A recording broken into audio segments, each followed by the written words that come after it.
समुद्र मंथन के पिछले भाग अर्थात द्वितीय भाग में समुद्र मंथन की सभी तैयारियां हो चुकी थी, परंतु रस्सी के स्थान पर नेति किसे बनाया जाए यह प्रश्न अभी भी बना हुआ था। इसलिए देवता और असुर नागों के राजा अर्थात वासुकी के पास गए और उनसे याचना की। तो समुद्र मंथन के तीसरे भाग की शुरुआत नागराज वासुकी की सहमति से शुरू होती है।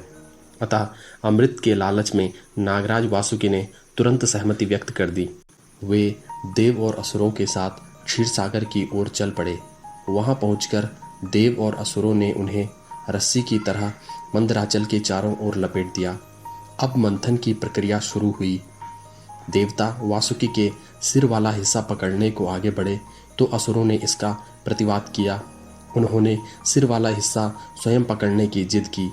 इंद्र तो ऐसा चाहते ही थे। वे जानबूझकर वासुकी के सिर की ओर बढ़े ताकि उनका विरोध करने के लिए असुर स्वयं सिर वाला हिस्सा थामने की जिद करे। वही हुआ। असुर कहने लगे कि देवता वासुकी के सिर वाला हिस्सा क्यों थामे, हम थामेंगे। बस फिर क्या था, बन गया देवताओं का काम। मन ही मन मुस्कुराते हुए इंद्र पूंछ वाले हिस्से की ओर बढ़ गए।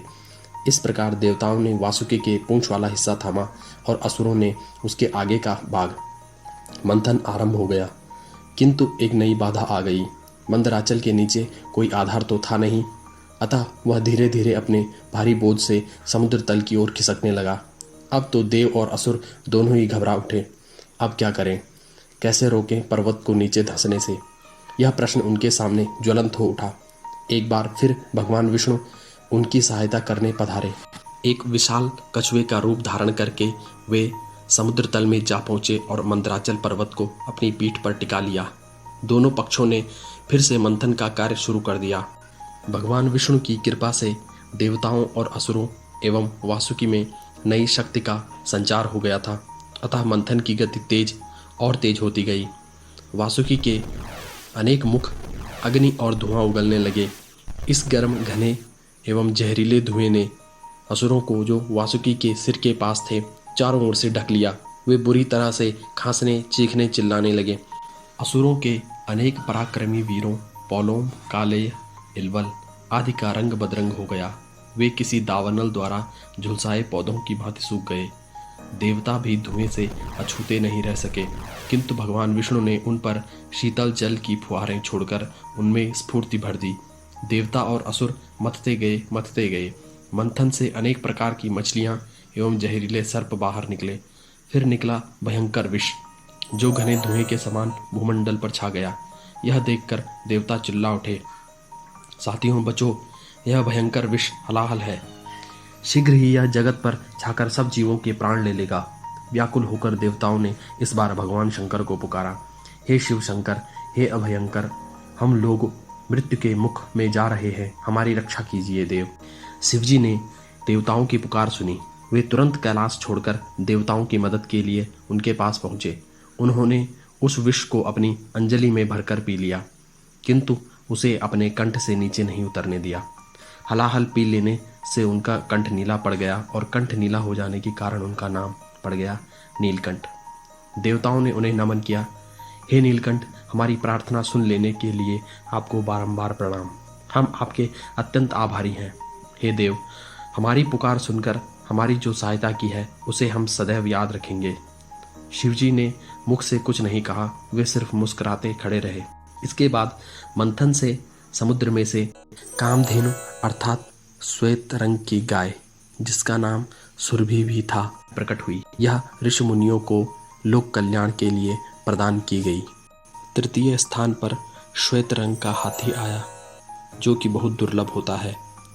इसका नाम ऐरावत हाथी रखा गया तथा यह देवराज इंद्र को दिया गया। इसके पश्चात कौस्तुभ मणि की व्युत्पत्ति होने पर वह भगवान विष्णु को समर्पित की गई।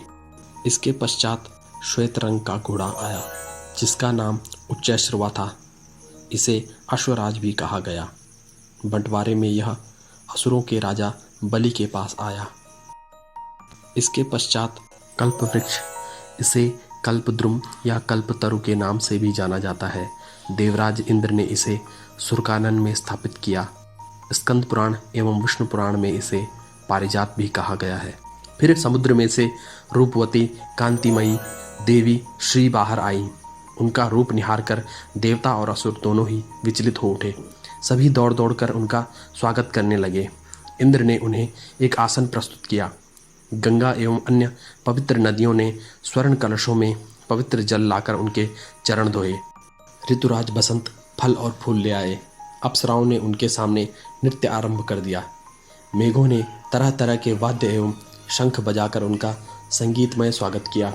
जल के देवता वारुण ने सुवासित वैजयंती माला उन्हें भेंट की। मंगलाचरण की इन विधियों के पूरे होने पर श्री अर्थात लक्ष्मी जी उठ खड़ी हुई। वे चारों ओर दृष्टि डालते हुए किसी ऐसे व्यक्ति को खोज रही थी जो सर्वगुण संपन्न हो। अंत में उन्होंने भगवान विष्णु का चयन किया और हाथ में थमी वैजयंती माला उन्हें पहना दी। मंथन पुनः प्रारंभ हुआ। एक एक करके कई चीजें समुद्र के गर्भ से निकलती गईं। इसके पश्चात समुद्र से अप्सरारंभा की व्युत्पत्ति हुई। इन्हें इंद्र की राजसभा में स्थान दिया गया तथा यह गंधर्व लोक की वासी भी मानी गई। इसके पश्चात समुद्र से पारिजात का वृक्ष निकला। पारिजात के सुंदर पुष्पों से सभी का मन प्रफुल्लित हो उठा तथा इसे देवी देवताओं की पूजा में प्रयुक्त होने वाले पुष्पों की श्रेणी में सर्वोच्च स्थान पर रखा गया। इसके पश्चात मदिरा की देवी वारुणी का उद्गम हुआ, जिसको असुरों ने अपने हिस्से में ले लिया। इसके पश्चात समुद्र से पांचजन्य शंख निकला, जो भगवान विष्णु को समर्पित किया गया। इसके पश्चात समुद्र से चंद्रमा की उत्पत्ति हुई। चंद्रमा की प्रार्थना पर भगवान शिव ने इन्हें अपने सिर पर स्थान दिया। इसके पश्चात धन्वंतरि देव समुद्र मंथन से उत्पन्न हुए। इन्हें भगवान विष्णु का अंश तथा आयुर्वेद का जनक भी कहा जाता है।